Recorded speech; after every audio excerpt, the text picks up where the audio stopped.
síndrome de condensación, derrame pleural, obstructiva, neumotora, enfisematoso y síndrome de atelectasia. Pero todos estos síndromes que les acabo de mencionar están como agrupados, ¿verdad? De todos estos síndromes, algunos corresponden a la vía aérea, otros son a nivel del parénquima y otros son a nivel pleural. Y veremos esa clasificación y de estos cuáles se encuentran a nivel de vía aérea, cuáles parénquima y cuáles pleural. Como les acabo de mencionar, vía aérea, parenquimatosas y pleurales. Pues los de la vía aérea tienen la clasificación más extensa, y ahí encontramos muchos síndromes. Los parenquimatosos solo tendremos dos, el síndrome de condensación y el intersticial. Y en los pleurales, los fáciles también, ¿cuáles? Neumotórax y derrame pleural. Veamos un poquito de la anatomía para recordar. Entonces, la vía aérea, ¿dónde inicia? Pues a nivel de la nariz. Ahí inicia la vía aérea. Va por la nasofaringe. Aquí están las adenoides, las que producen esa hipertrofia en la parte posterior.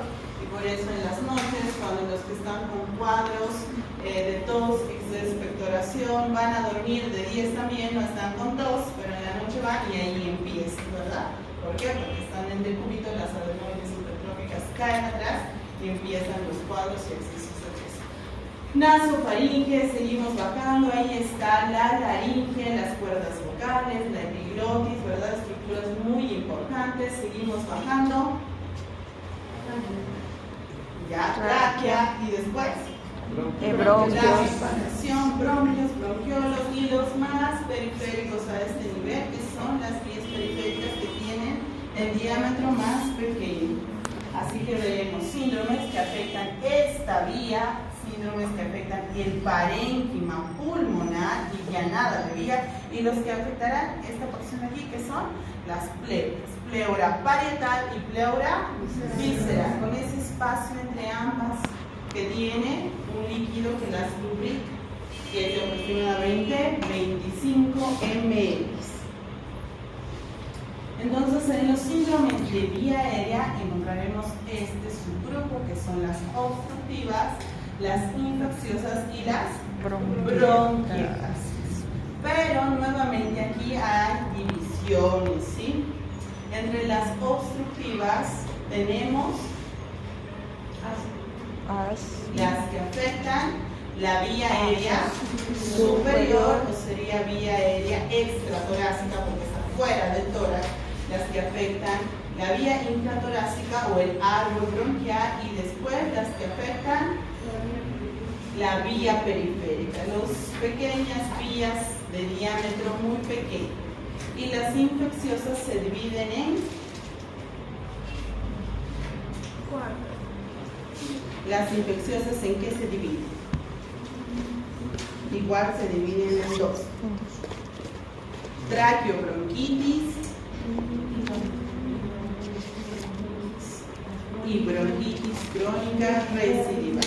Esta clasificación la veremos ahora. Nos quedemos con esto. Los síndromes de la vía aérea se dividen en obstructivas, infecciosas y bronquiectasis.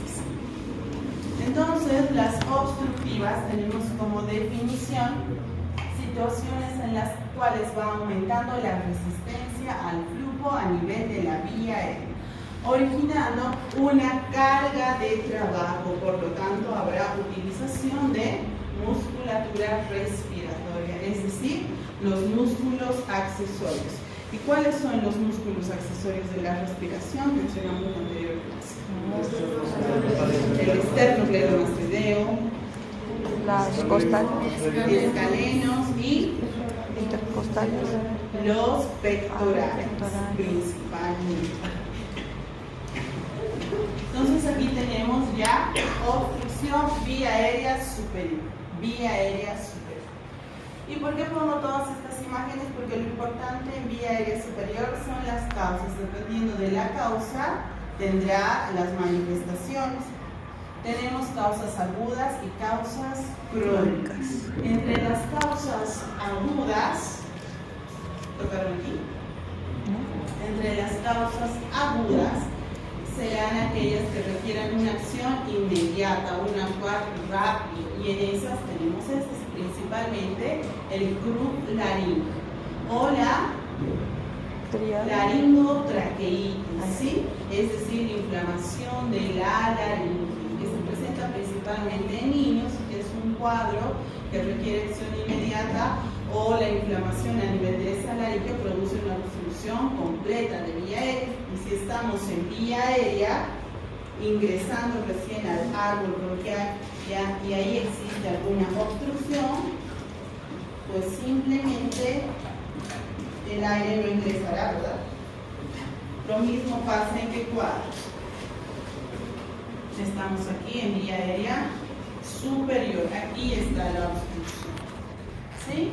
Y en el croup laríngeo se produce esa inflamación incluso de las cuerdas vocales, y por eso presenta esa triada: disfonía, estridor laríngeo y una tos que es bien característica, que es la tos perruna, porque empiezan a toser y tienen ese sonido como cuando el perrito tiene un hueso ahí atragantado y empieza a hacer un ruido bien intenso, ¿verdad? Bien robusto, característico, pues así presentan los niños, por inflamación también de sus cuerdas vocales.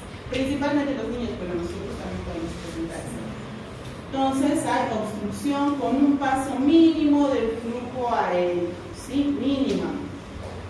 También tenemos en vía aérea presencia de cuerpos extraños, independientemente de los que sean, y ahí en la última imagen tenemos la epiglotis, inflamación de esa, lo que se llama epiglotis, que también, como ven, todo este es el espacio, cuerdas vocales, y al final queda un espacio ahí mínimo para el ingreso del aire a todo este árbol bronquial.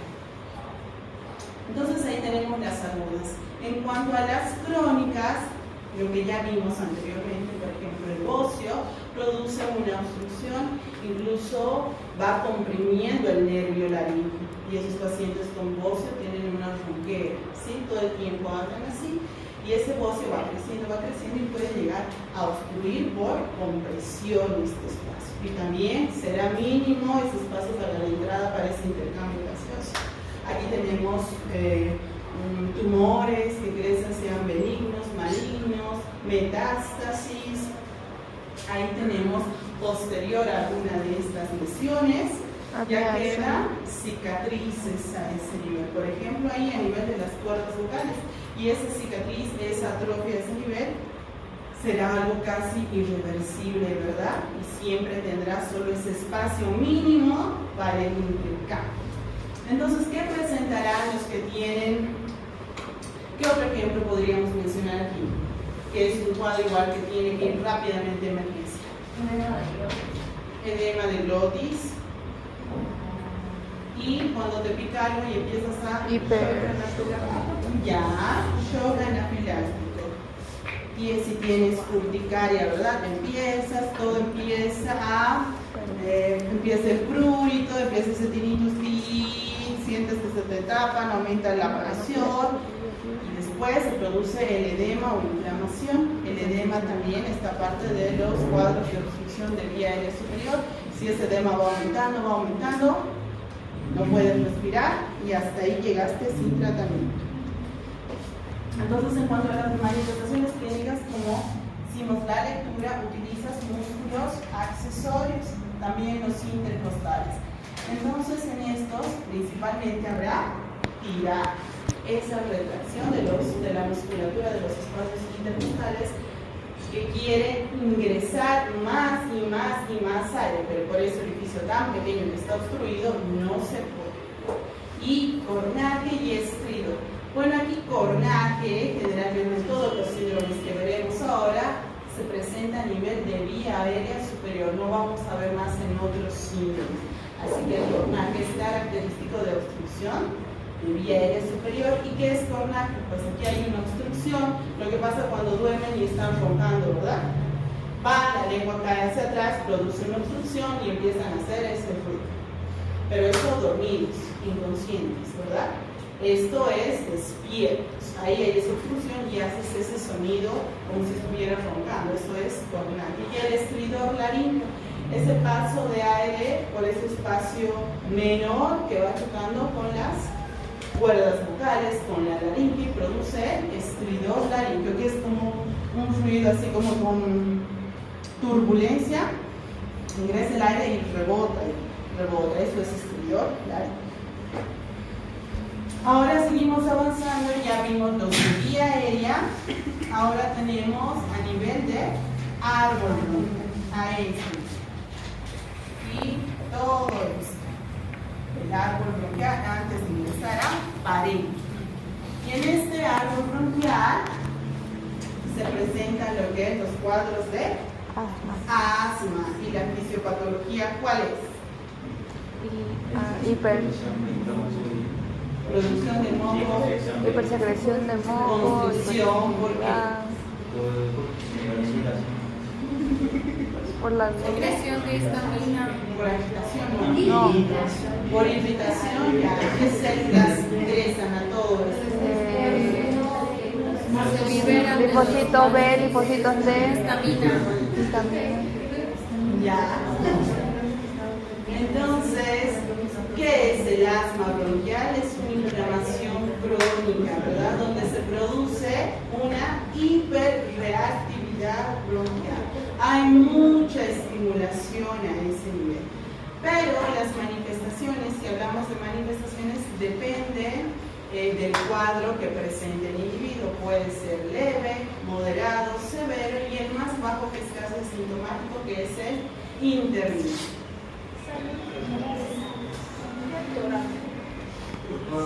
Uy, qué bonito. Entonces, ahí tenemos un poco de la fisiopatología que hablaron. ¿Qué hora tienen? Me avisan cuando sea. Y si hay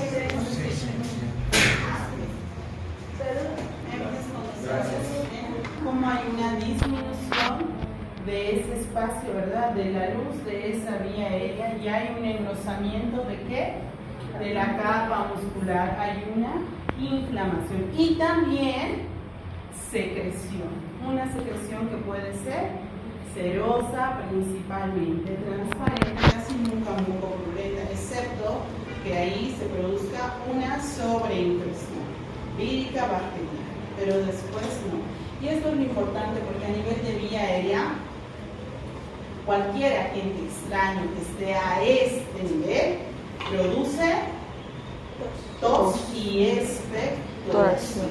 Entonces, casi todos los cuadros de esta clasificación que estamos hablando de vía aérea presentan tos y expectoración. No solo una tos seca y irritativa, no. Digo tos con expectoración, es decir, secreciones hay. Afectación de los cilios, empieza a producir más moco, hay constricción y disminución de ese espacio. Entonces esto es importante, la clasificación que les hablaba anteriormente. Los cuadros intermitentes presentarán accesos de manera esporádica. Si estamos hablando en tiempos, pues será una vez al mes, afectación de una noche al mes, se va a dormir y ahí presenta un poco de dificultad, un poco de tos, pero eso pasa en horas, ¿sí? Así que por eso se lo dice asintomático. Pero ya ingresa al cuadro que es leve, y es decir, los accesos de dificultad respiratoria principalmente serán ya 2 veces por semana, aumenta. En ya moderado, estando en un cuadro moderado, será con afectación incluso del sueño, ¿sí? Presenta 2 veces por semana, incluso falta de aire, disnea, un poco de tos, irritación, y eso ya no dura solo horas, sino un día, 2 días. Si tiene algún tratamiento, pues recurre a ello, puede llegar nuevamente a su control, a la consulta. Y el caso 3, que ya ya son severos, pues estos sí presentan más todo este cuadro que está aquí.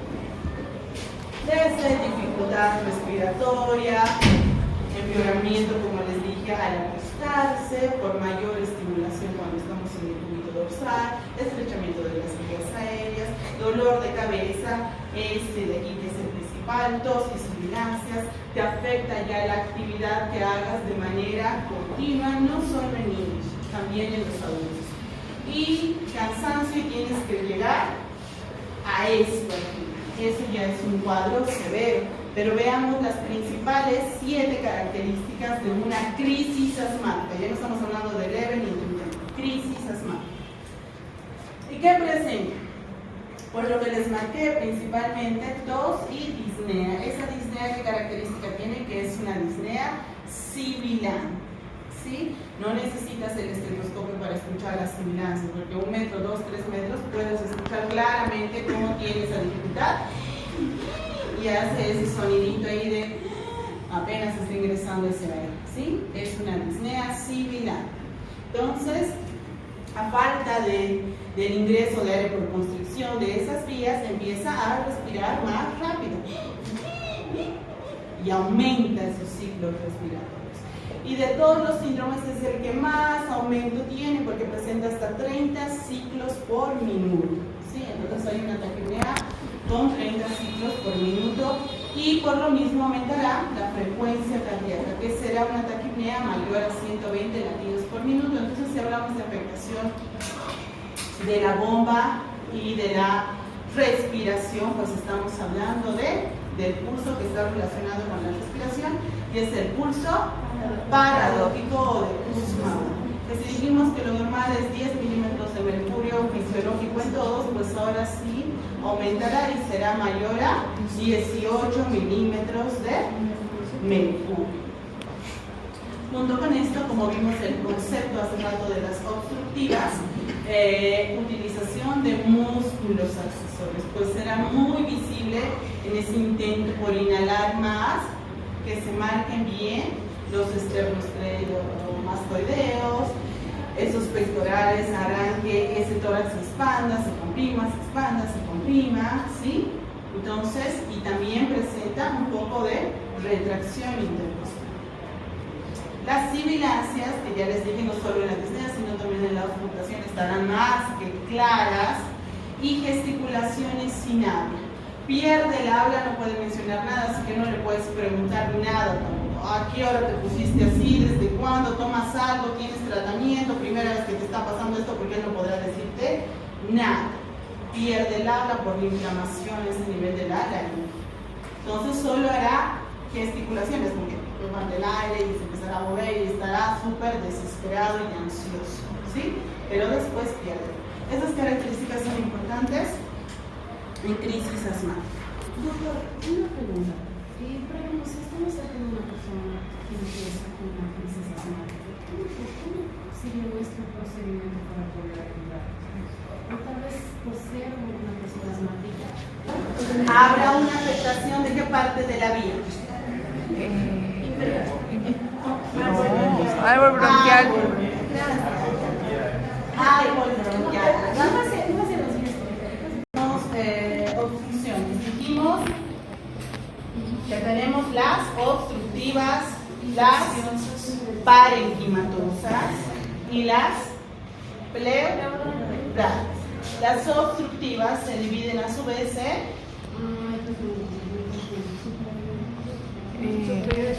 no, aguda crónica. Vía aérea superior, árbol bronquial y aquí sí las periféricas. Aquí en vía aérea superior hablamos de las que son todo de vía aérea, ¿verdad? Las causas crónicas y agudas. Aquí en árbol bronquial hablamos de asma. Y ahora hablaremos del EPOC. ¿Por qué? Porque dentro del EPOC está la bronquitis crónica y ese se presenta a nivel del árbol bronquial, o sea que estaría también a este nivel, bronquitis crónica. Y en la periférica está el enfisema.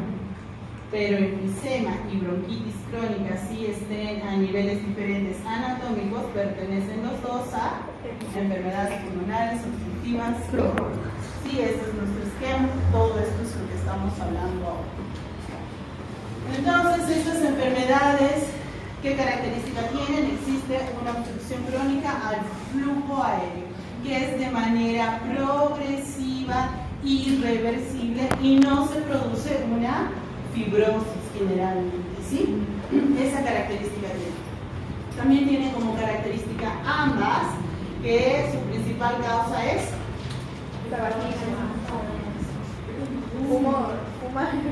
Humor. Entonces aquí un poco de la fisiopatología que se produce a nivel de esta vía.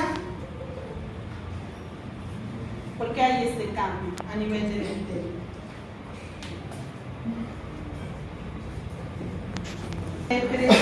Hipersecreción. Hipersecreción. Como se ve en esta imagen, Característica principal. aquí hay una muestra, necesito un poquito de papel, por favor, no traes mi pluma. Ahí, en la parte interna, está así. Aquí tiene el músculo y todas las células, ¿verdad? Formadas. Si hacemos un corte, ¿cómo sería un corte así transversal? Pues sería algo así. Las células están aquí, ahí, todas bien juntitas para que se vean más bonitos. Ahí está su núcleo, ahí están sus cilios. Y esta es la luz, ¿verdad? Aquí vienen células, aquí viene la vascularización, el músculo importante, ¿sí? Entonces esto es lo normal, pero en la bronquitis crónica por esa inflamación constante y aquí ligeramente una secreción que es más función, lubrica toda esa vía, ¿verdad? Pero después, ¿qué pasa? Si de manera constante hay una estimulación o una irritación, ¿qué pasa con estas células? Hay destrucción, unas mueren, otras tienen apoptosis y va cambiando todo este epitelio cambia. La vascularización también. ¿Y qué pasa con el músculo? Se hipertrofia, hay aumento. Por lo tanto, a nivel del epitelio hay una destrucción completa y aquí hay espacios vacíos que incluso también llegan a tener más moco, secreción y los hilos destruidos. ¿Sí? Entonces aquí hay mucha secreción de moco. Porque hay pérdida ciliar, entonces este moco aquí está bien adherido a esa pared. Así que aunque le des fluidificantes, ese moquito no desaparece y no se elimina, está ahí pegado. Por lo tanto, lo principal que presentarán los que tienen bronquitis crónica será Dificultad respiratoria. todos los días, mañana, tarde y noche. ¿Están?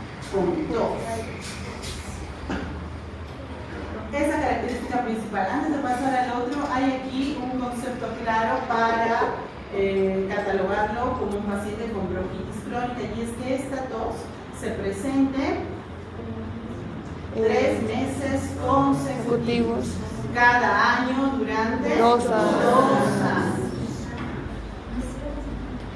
Ahora veamos síndrome enfisematoso, que es a nivel de la vía periférica. Si hablamos de vía periférica, pues estará a nivel también de los sacos alveolares. Agrandamiento anormal de estos espacios por destrucción de la pared alveolar. ¿Qué pasa entonces si es un paciente que fuma mucho? Lo que inhala Se guarda. Se retiene. tenemos la vía periférica de la aquí todo el árbol, los alveolos ahí formaditos, y ingresa, fuma, ese tóxico se adhiere a la pared del alveolo. Aquí está la vascularización, hay aumento de la permeabilidad, salen las polimorfonucleares, dicen ¿qué es esto? Queremos eliminarlo, van y destruyen este agente exógeno, pero al destruirlo también destruyen la pared de salud.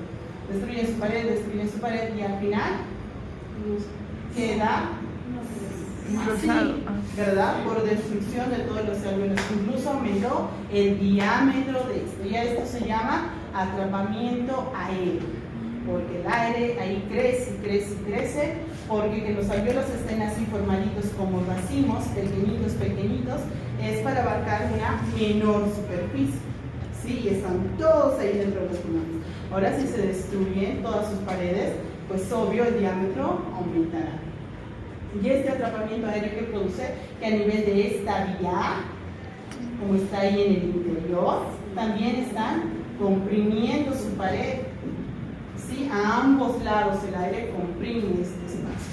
Así que también en algunos casos podrán presentar algo de sibilancias. Este es el atrapamiento aéreo y eso pasa en el enfisema. Aquí tenemos la imagen, ahí están los alvéolos, al final destrucción de los alvéolos, la imagen que les expliqué. Ahora lo que nos importa más, la diferencia entre bronquitis crónica y enfisema. Entonces desde ya podemos ver incluso la coloración, ¿verdad? A los que tienen bronquitis crónica se les llama abogagados azules, porque llegan a presentar cianosis, tienen como una característica presentar cianosis. Ya los de enfisema, rosados, porque generalmente no presentan cianosis, pero sí presentan otras características y veamos. Hábito constitucional. Los que tienen bronquitis crónica pues serán personas que no cambia su morfología, pero en los que tienen enfisema, sí, se vuelven más delgados, hay mayor trabajo, mayor actividad, y eso hace que pierdan musculatura, que es la principal energía, ¿verdad?, del cuerpo. Entonces van perdiendo eso. Trombus y sibilancias comunes porque se presentan a nivel de las vías aéreas de mayor diámetro, mientras que en el enfisema es poco frecuente por lo que les acabo de explicar en ese marco. Disnea tardía e intermitente, pero en el enfisema disnea síntoma dominante, ¿sí? Presentan esa dificultad.